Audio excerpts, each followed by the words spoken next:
नमस्कार, मी संतोष पवार सर, संचालक Omkar career academy. Omkar career academy Dadar पश्चिम कबूतरखाना जावळी भुवन बिल्डिंग मध्ये स्थित आहे.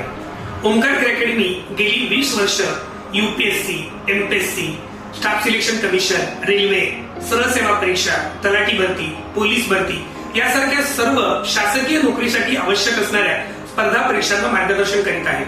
आतापर्यंत ओमकार अकॅडमीच्या माध्यमातून 2000 पेक्षा अधिक विद्यार्थ्यांची शासकीय सेवेत अधिकारी कर्मचारी पदी निवड झालेली आहे. त्यासोबतच शालेय स्तरावरील स्पर्धा परीक्षा व करिअर संदर्भात देखील मार्गदर्शन केले जाते. आपल्याला शासकीय नोकरीचे स्वप्न पूर्ण करावयाचे असल्यास किंवा करिअर संदर्भात काही शंका असल्यास तुम्ही ओमकार करिअर अकॅडमीशी अवश्य संपर्क साधू शकता किंवा ओमकार करिअर अकॅडमीला भेट देऊ शकता. धन्यवाद.